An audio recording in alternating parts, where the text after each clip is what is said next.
जय हिंद विद्यार्थी मित्रांनो. लक्षदीप कर अकॅडमीमध्ये तुमचं सर्वांचं हार्दिक स्वागत. आपण जो चालू घडामोडी हा उपक्रम सुरू केला तुमच्यासाठी महत्त्वाचे प्रश्न असतात. सर्व परीक्षे उपयुक्त असतात. एकही प्रश्न असा उगाच काहीतरी टाकलाय म्हणून नाही. आम्ही प्रत्येक प्रश्न हा विचार करूनच टाकतो. जेणेकरून कमी मटेरियलमध्ये जास्त प्रश्न आले पाहिजे. हा आमचा एक उद्देश आहे. चला आता आपण आजचे महत्त्वाचे कोणकोणते चालू घडामोडीचे प्रश्न आहेत ते बघूया.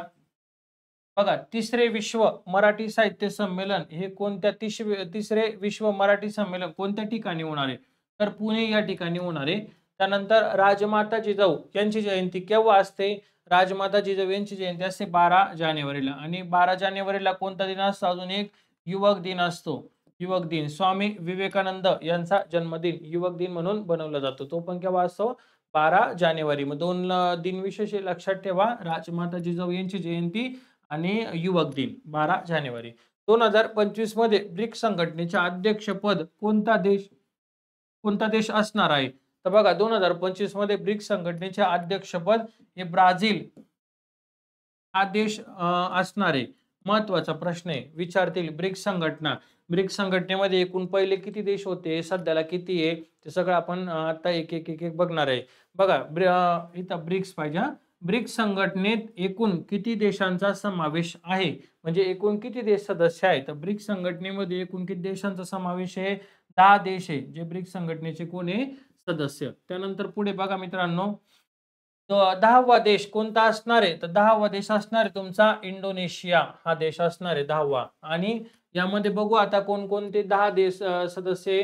ब्राझील, रशिया, इंडिया, चीन, दक्षिण आफ्रिका, इजिप्त, इथिओपिया, इराण, संयुक्त अरब अमिराती आणि इंडोनेशिया हे 10 देश काय तर आता ब्रिक्स संघटनेमध्ये आहे. त्यानंतर पुढचा प्रश्न बघा मित्रांनो, अखिल भारतीय खो-खो संघाच्या कर्णधारपदी कोणाची निवड करण्यात आली?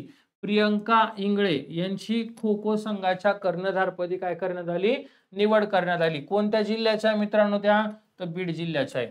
त्यानंतर पुढचा प्रश्न, इस्रोचे नवीन अध्यक्ष म्हणून कोणाची निवड केली? इस्रोचे नवीन अध्यक्ष डॉक्टर व्ही नारायण. इस्रोवर परीक्षेला ह्या अगोदर पण बऱ्याचदा प्रश्न येऊन गेलेला आहे आणि आत्ता पण येऊ शकतो. त्यानुसार बघा, इस्रोचे नवीन अध्यक्ष म्हणून कोणाची निवड केली? तर डॉक्टर व्ही नारायण. इस्रोची स्थापना केव्हा झाली मित्रांनो?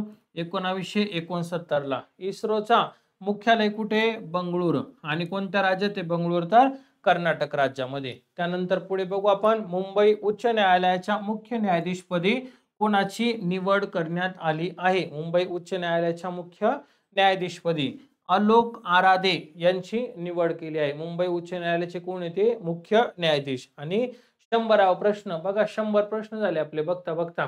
माझी अपेक्षा आहे 100चे 500 व 500चे 1000 हो आणि 1000च्या आतच तुमची परीक्षा लवकरात लवकर यावी, म्हणजे जेणेकरून कमी मटेरियल आणि जास्तीत जास्त तुमच्या येणाऱ्या परीक्षेमध्ये हे प्रश्न तुम्हाला दिसणार, म्हणजे दिसणार. ही आमची शाश्वती, कारण आमची जी टीम आहे लक्षदीपची ती पूर्ण एफर्ट लावले की येणाऱ्या परीक्षेत गोरगरीब विद्यार्थी जे आहे, गोरगरीब मुलं जे आहेत त्यांना आपल्या चॅनलचा नक्कीच फायदा झाला पाहिजे. बघा आता, मुंबई उच्च न्यायालयाची खंडपीठे किती आहेत? तर मुंबई उच्च न्यायालयाची खंडपीठे 3 आहेत. कोणकोणते मित्रा?